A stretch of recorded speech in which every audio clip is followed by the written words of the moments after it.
और परमात्मा के आगे जाकर, भगवान के आगे जाकर अगर आप प्रतिदिन अपने दुख का बखान भी करोगे, अपने दुख का वर्णन भी करोगे, तो परमात्मा उस दुख को सुनेगा।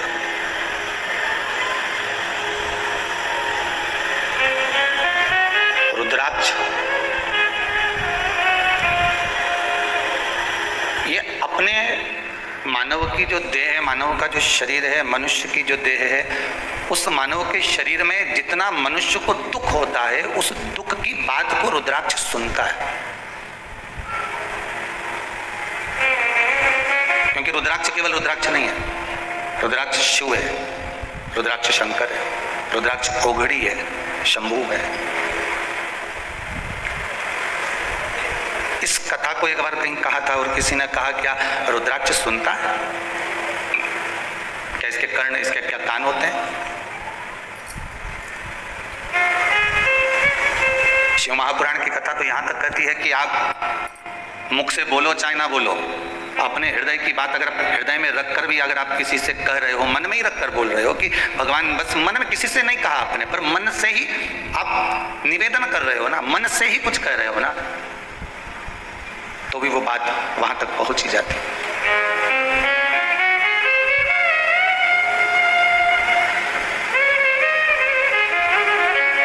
एक एक कंकर में शंकर है।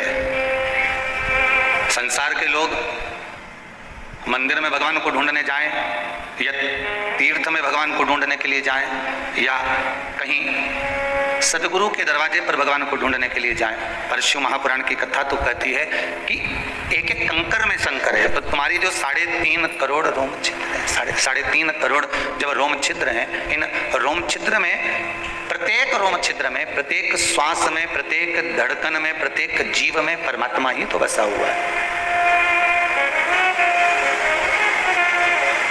उसके भीतर कोई दूसरा है ही नहीं। उसके भीतर अगर है तो केवल एक शिव तत्व ही तो है।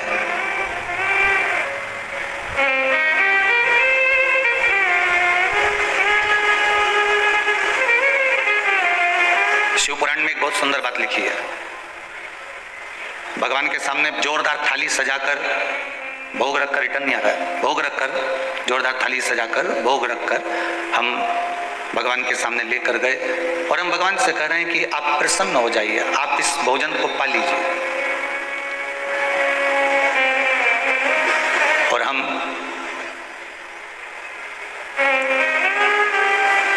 घर में बुजुर्ग माता पिता बैठे हैं, या कोई घर का बड़ा बैठा हुआ है, कोई आदरणीय बैठा हुआ है, कोई भयो बैठा हुआ है, उसको अपमान से भोजन दे रहे हैं। केवल रोटी सब्जी रखकर दे दी। तो एक सत्य विषय आपके भीतर होना चाहिए, एक सत्य बात आपके भीतर होना चाहिए कि घर के व्यक्ति को आप अपमान से अगर भोजन दे रहे हो, घर के व्यक्ति को आप सम्मान से भोजन नहीं दे रहे हो, अपमान के तरीके से भोजन दे रहे हो, और फिर भगवान को जाकर रिझा रहे हो, तो क्या भगवान रिझेगा?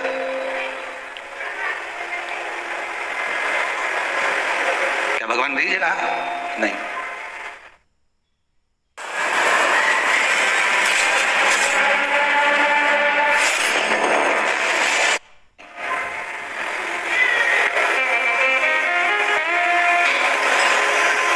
किसी का सम्मान नहीं करा, आदर नहीं करा, सत्कार नहीं करा, किसी को सम्मान के शब्द ही नहीं बोले, आदर का कुछ भाव ही नहीं रखा, और मंदिर में जाकर हम भगवान को भोग भी लगा ले, भगवान का श्रृंगार भी कर दें, आरती भी कर दें, पूजन भी कर दें, वंदना भी कर दें, स्मरण भी कर दें,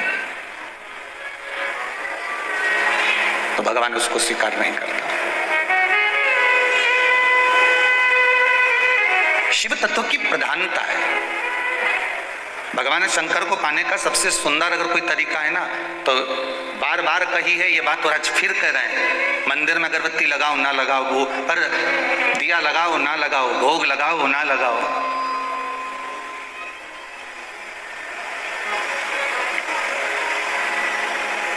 माला चढ़ाओ ना चढ़ाओ, पर शिव पुराण कहती है कि कोई अगर भूखा है और किसी को अगर किसी चीज की जरूरत है, तो शिव कथा कह रही है कि सबसे पहला काम वही होना चाहिए, उस परमात्मा को वो प्रदान। ये समझ कर दे दो कि हम भगवान को दे रहे हैं, हम शंभू को दे रहे हैं, हम त्रिकालदर्शी को दे रहे हैं।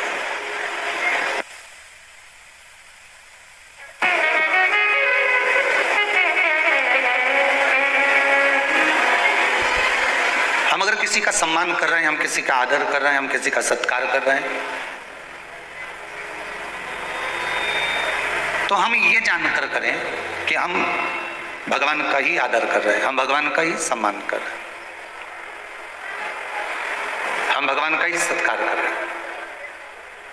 और यदि हम किसी के लिए अगर गलत बोल रहे हैं तो हम ये विचार मन में कर ले कि हम किसी दूसरे की निंदा नहीं कर रहे, हम दूसरे की बुराई नहीं कर रहे, हम स्वयं परमात्मा की ही निंदा कर रहे हैं। तुझ में राम, मुझ में राम, सब में राम समाया है, जित देखो उत राम की माया है। जहां देखोगे वहीं राम ही तो मिलना है, वहां भगवान ही तो मिलना है। सबके भीतर अगर वो समाया हुआ है, सबके भीतर अगर वो रमा हुआ है, सबके भीतर अगर वही विराजमान है, तो फिर हम क्यों ये सोचते हैं कि हमने उसकी निंदा कर दी, हमने उसके लिए कपट कर दिया, हमने उसके लिए बेईमानी कर दी, हमने उसके लिए छल कर दिया। हमने उसके लिए नहीं करा, हमने परमात्मा के लिए करा, और परमात्मा के लिए करा तो वो लौटकर हमें वापिस मिलना ही है, हमें लौटकर वापिस प्राप्त ही होना है।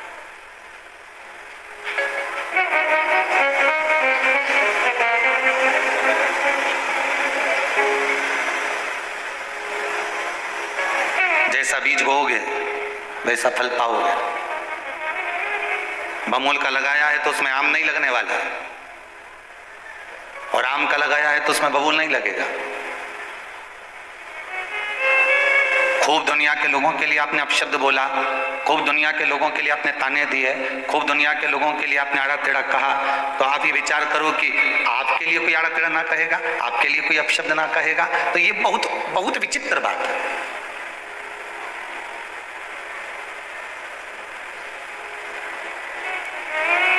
बात बहुत सुंदर लिखी थी कहीं पर कि कोई व्यक्ति किसी की आकर निंदा आपको कर रहा है, कोई व्यक्ति किसी की आके निंदा आपको कर रहा है, तो यह विश्वास मानकर चलना कि आपकी भी निंदा वो कहीं ना कहीं कर रहा है, ये पक्का।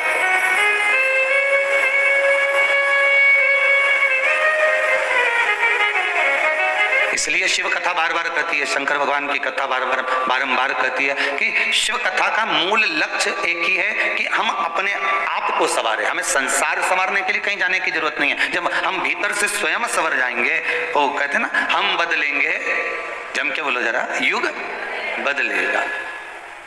हम सुधरेंगे, जम के बोलो जरा, युग सुधरेगा। कब सुधरोगे? नहीं, एक तारीख, एक दिन, एक पल, एक घड़ी, एक क्षण, एक नक्षत्र, एक समय ऐसा भी हो जाए, एक पल, एक घड़ी, एक क्षण ऐसा भी आए जिससे युग सुधरे। आप स्वयं सुधरोगे तो सुधरेगा ना।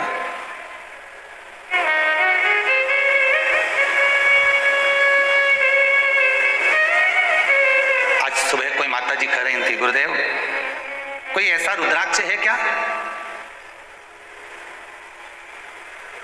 कि जिसको मैं पहन लूं और पहनने के बाद मैं जिससे चाहूं, मेरी बड़ी बहू हो, छोटी बहू हो, जमाई हो, मैं जिससे चाहूं जो काम निकाल लूं, ऐसा कोई रुद्राक्ष है क्या? तो हमने कहा है, वो है। कितने का मिलेगा? तो हमने कहा फ्री, तुम्हारे लिए बिल्कुल फ्री। तो कहा वो रुद्राक्ष कौन सा है? तो हमने कहा तुम्हारी जिब्या। इससे जोरदार कोई रुद्राक्ष नहीं होगा। अरे प्रेम की वाणी तो बोलो, स्नेह की वाणी तो बोलो, बहू भी तुम्हारी हो जाएगी और सास भी तुम्हारी हो जाएगी। इससे जोरदार कोई रुद्राक्ष होगा क्या?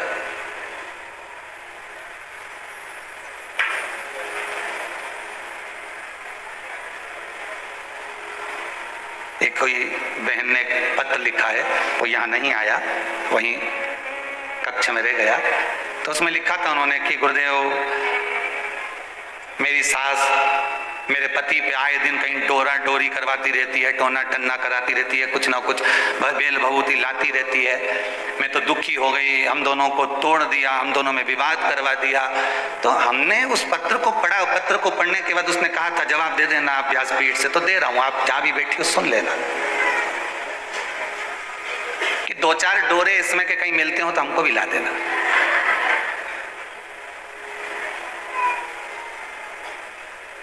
तो तुम्हारे पति का स्वभाव डोरे नहीं बदल रहा है, तुम्हारे पति का स्वभाव ये बेल और भभूति नहीं बदल रही है, तुम्हारे पति का स्वभाव तुम ये सोच सोच के बदल रही हो। आए दिन झगड़ा करना कि तुम्हारी माताजी ने ये कर दिया, तुम्हारे पिताजी ने ये कर दिया, तुम्हारे भाभी ने ये कर दिया, तुम्हारे भाई ने ये कर दिया। रोज प्रतिदिन इतना बड़ा टेंशन लेके सुबह से शाम तक चिंता चिंता चिंता चिंता, और वो टेंशन जब तुम्हारा पति तुम्हारे पास में आता है तो उसको उंडेल देती हो पूरा टेंशन, वो भी टेंशन में हो गया। इस चक्कर में वो तुमसे दूर रहने लगा, इस चक्कर में वो तुमसे बात भी नहीं करता।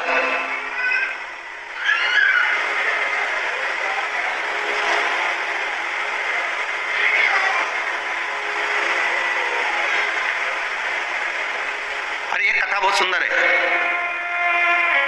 एक स्त्री एक संत के पास पहुंची, प्रणाम करा, गुरुदेव मैं बड़ी दुखी हूं। क्या दुख है तुमको? मेरा पति बिल्कुल मेरी नहीं सुनता, कोई उपाय बता दीजिए। संत ने कहा एक उपाय है, पर उसमें थोड़ी मेहनत तुम्हारी लगेगी। क्या मेहनत करना पड़ेगी बताओ? मेहनत केवल इतनी सी है कि शेर की मूंछ का जो बाल होता है ना वो चाहिए, उसको लाकर तुम मुझे दोगी, मैं उसको जलाकर उसकी भस्म बनाऊंगा और भस्म बना के मैं उसको तैयार करके तेको दे दूंगा, तो तेरे पति के तिलक लगा देना, फिर तू जैसी कहेगी तेरा पति वैसा करेगा। बस इतनी। हाँ, शेर कहाँ मिलेगा? तो जंगल में। अब ये जंगल में चली गई, सोचो जरा,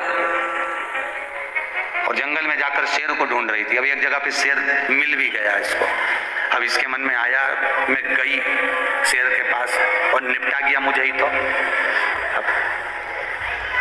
पति को अपना बनाने के चक्कर में वो शेर के पास थोड़ी दूर तक गई, फिर पीछे आ गई, फिर पेड़ के पीछे देखती रही, शेर है बैठा है, पानी पी रहा था, फिर बैठ गया। थोड़ी देर शेर ने आंख बंद कर ली, इसने 2-4 कदम और आगे बढ़ाए, फिर कदम बढ़ाए, फिर कदम बढ़ाए। ऐसे 4 दिन, 6 दिन, 8 दिन, 15 दिन लग गए इसको, और धीरे धीरे ये शेर के पास पहुंच गई। शेर को धीरे धीरे बड़े प्रेम से संभालती, सहलाती, मीठी वाणी बोलती, सिंह को भी अच्छा लगने लगा। प्रेम स्नेह से शेर के साथ में रही। बाद में इसने एक मूंछ का बाल तोड़ लिया, संत को ले जाकर दे दिया। संत को कहा गुरुदेव ये बाल लीजिए, आप इसी भस्म बना दो जिससे मेरा पति अच्छा हो जाए। तो इतने में संत ने उसके चरण पकड़ लिए। जब तुम मीठी वाणी बोलकर शेर को अपना बना सकती है तो पति क्या लगता है?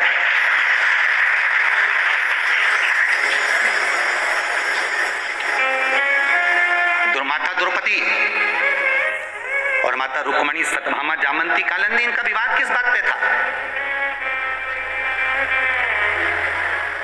भाभी और ननंद का विवाद किस बात पे होता है?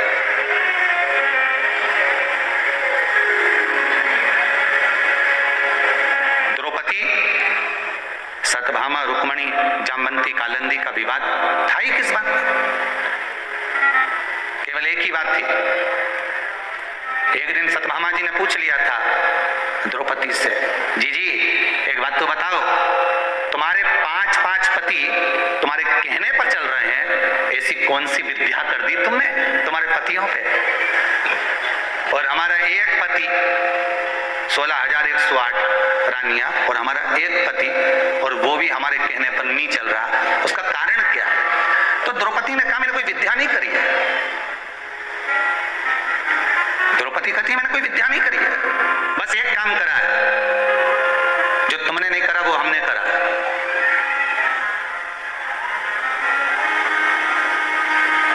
मेरी सास मेरे साथ में रहती थी, पहले वो भोजन करती थी फिर मैं करती थी। मेरे सास के वस्त्र मैं धोती, मेरे सास के चरण में दबाती, पूरे परिवार के लिए भोजन में बनाती, सबका आदर करती, सबका सम्मान करती, सबका सत्कार करती, सबका मान देती, सबका सम्मान देती, सब कुछ मैं ही करती।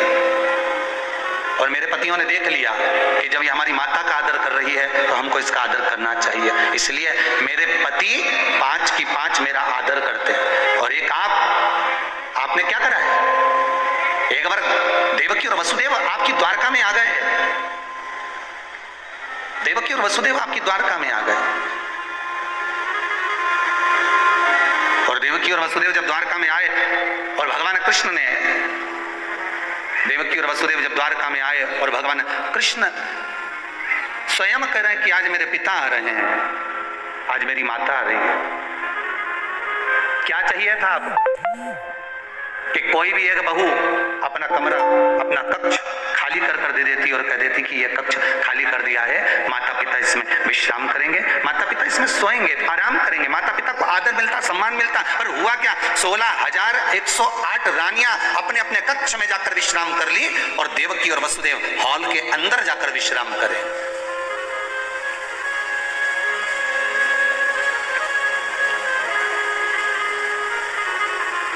कौन कौन गया है द्वारका?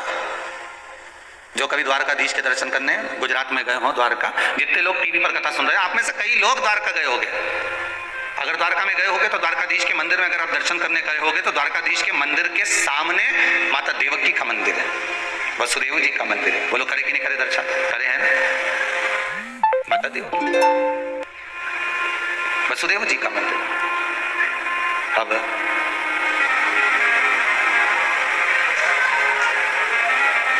किसी कक्ष में अगर मेरी माता देवकी, वसुदेव जी अगर आराम करते होते तो यहां हॉल में नहीं मिलते, और सामने द्वारकाधीश के ठीक सामने मेरे द्वारकानाथ के सामने माता है देव। बस अंतर यही है, आपने मेरे भगवान कृष्ण के माता पिता का आदर नहीं करा, इसलिए भगवान कृष्ण आपका आदर नहीं कर पाए। अगर आप माता पिता का आदर करती तो आपको भी सम्मान मिलता। जिस घर में माँ बाप की इज्जत नहीं होती, उस घर में देखना कभी बरकत नहीं होती। जहां माता पिता का सम्मान ना हो, जहां माता पिता का आदर ना हो, सत्कार ना हो, वहां फिर संपदा, सत्ता, दौलत कुछ भी नहीं है।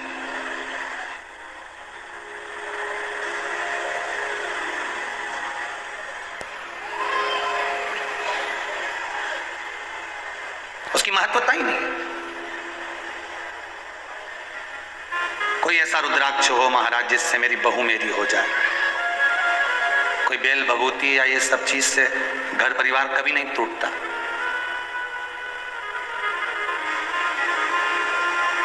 हमारी अच्छी खासी दुकान चल रही थी, कोई ने ऐसा कर दिया, दुकान बंद हो गई। तो इतने बड़े बड़े सेठ मुंबई में बैठे हैं, इतना बड़ा बड़ा फैक्ट्रियां चल रही हैं, कहीं का ऐसा नहीं कर दे कि उनके ऊपर कर देना, वो नीचे आ जाए तो ऊपर पहुंच जाए। अगर होता तो इनसे भी तो जलने वाले, इनसे भी तो ईर्ष्या रखने वाले ढेर होंगे, पर तुमसे ईर्ष्या रखने वाले कहां से आ गए? कुछ भी नहीं। बस व्यापार ऊंचा हो रहा है, नीचा जा रहा है, कम हो रहा है, ज्यादा हो रहा है, उसका कारण केवल एक है,